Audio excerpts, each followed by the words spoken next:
Welcome everyone to Ways to Prepare series. Today we're going to be talking about employment references, academic references, letters for recommendation. Oh my. I will be your host today. My name is Demetria Petty, and I'm so happy that you guys were able to join me today. I know we have a lot going on, lots of webinars, so thank you for coming in and spending some time with me today. So we're going to go ahead and get started. Just a FYI, we will be recording this and posting it to our YouTube page in the next upcoming days. So be sure to click on our YouTube page if you are looking to watch this again or share it with a colleague, etc. It will be there. So let's go ahead and get started. So a letter of reference comes from a person who can vouch for you in some way.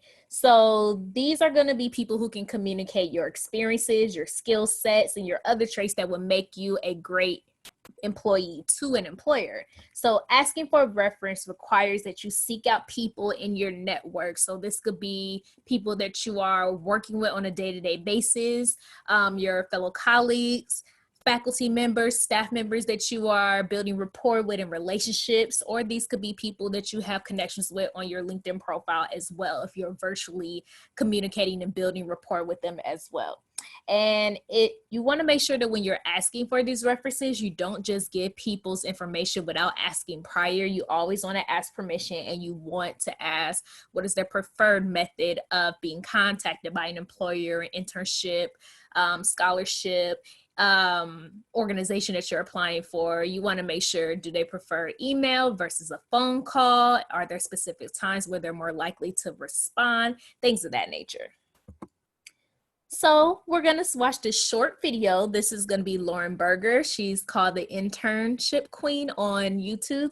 She has some really, really good content about breaking down the different types of references that we're going to be speaking about today. So let's go ahead and watch this short video from her.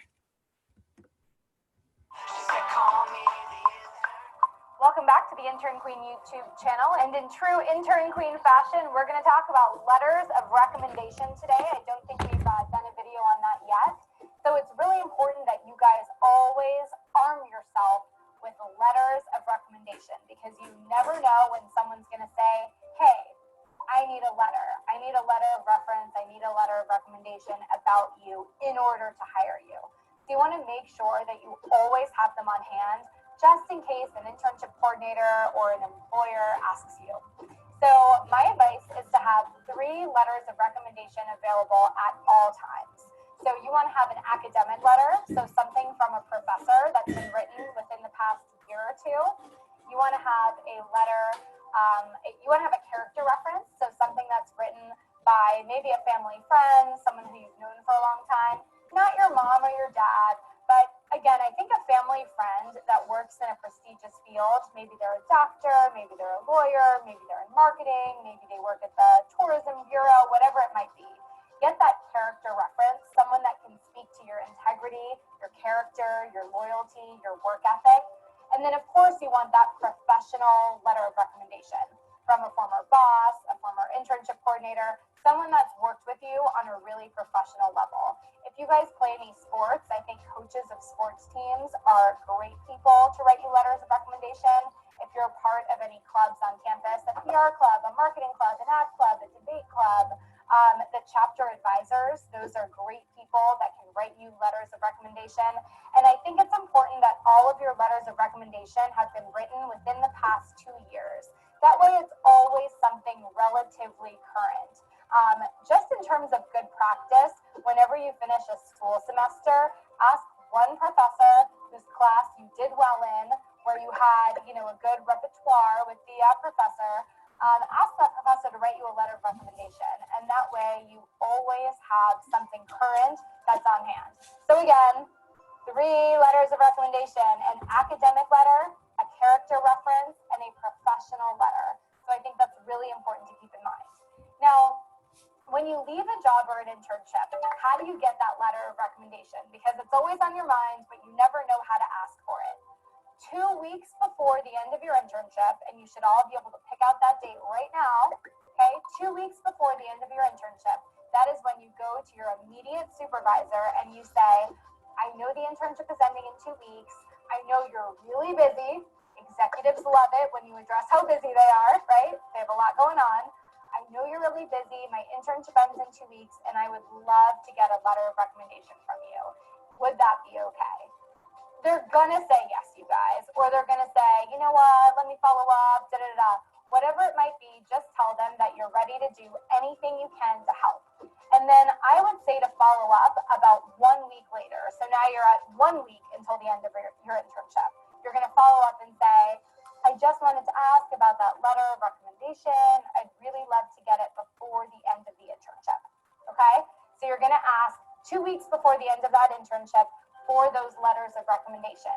Now, let's say that you keep asking and you're just getting nothing back, and your boss is just zipping around and so busy, and you're like, uh-oh, I might not get that letter. Here's where you take the advice. I write about this in All Work, No Pay, my book. There's my book, okay? But you take my advice of writing your own letter. Now, what I mean by this isn't being sneaky and forging your boss's signature. We're not doing that here.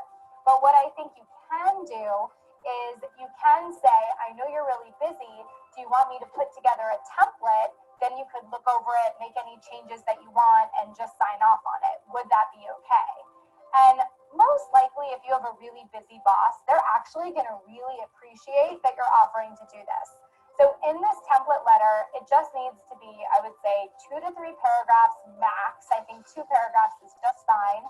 And you just want to speak to the actual work that you did at the internship. When people are reading letters of reference, they want to clearly understand, what did you do for that company, and why were you a great intern and someone that person wants to recommend for future hiring.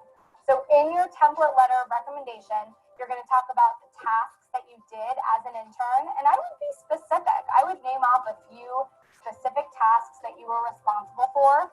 Write the reasons why you're so great, and I know that you know what those are. You know, you were punctual, you came on time, even the things that you didn't know, you were happy to learn, you always were cooperative, you got along with the team, okay?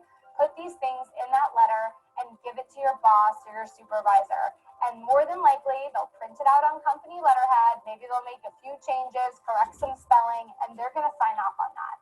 So getting that letter of recommendation is very important. A lot of jobs require it.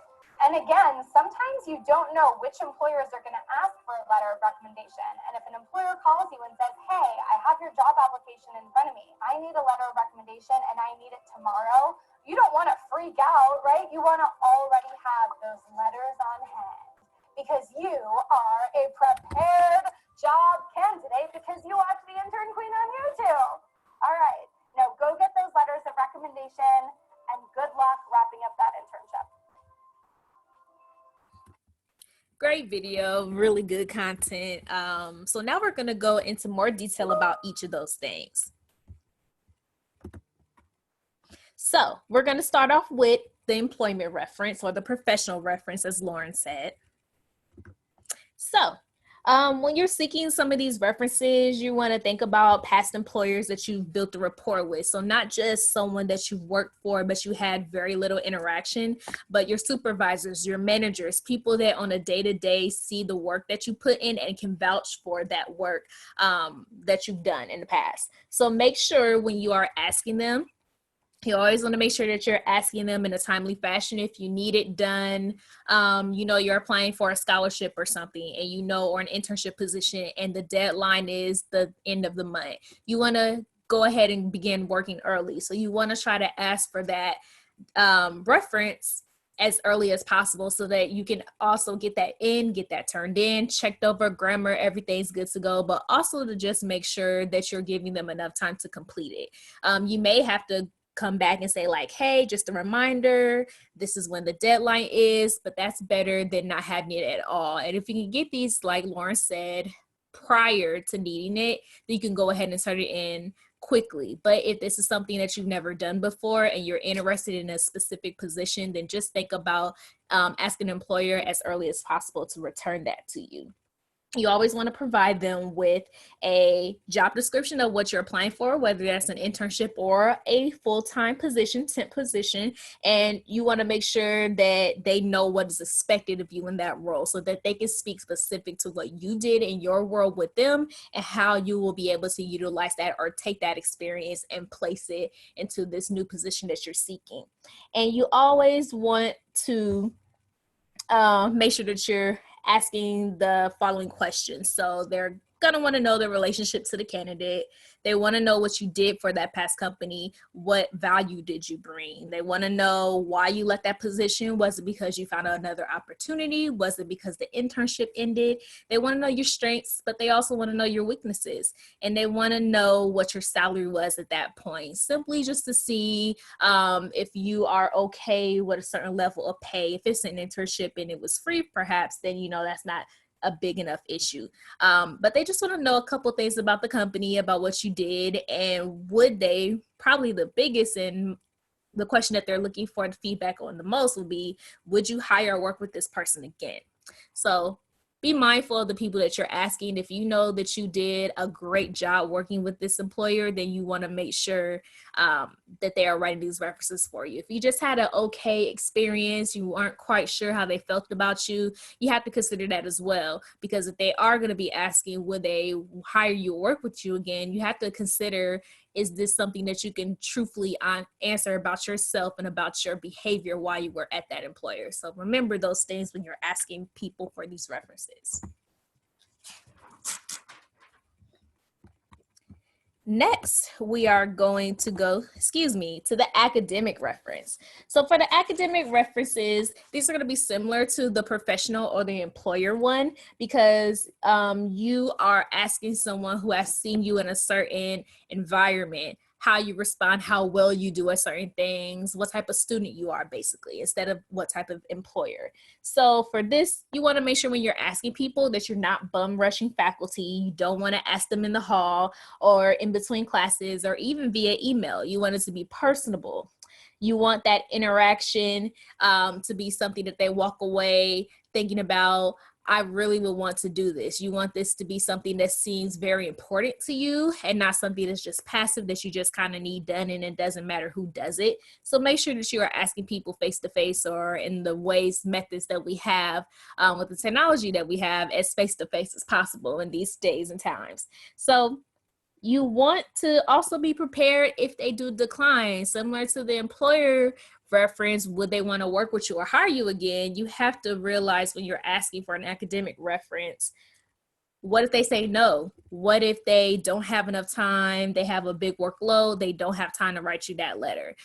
You also want to pick a couple people within each of these environments so that if one falls through, you have another. And, you know, if you can get 2 or 3 in that same area, then you can kind of switch off on the ones that you send and make it specific to the position that you're applying for.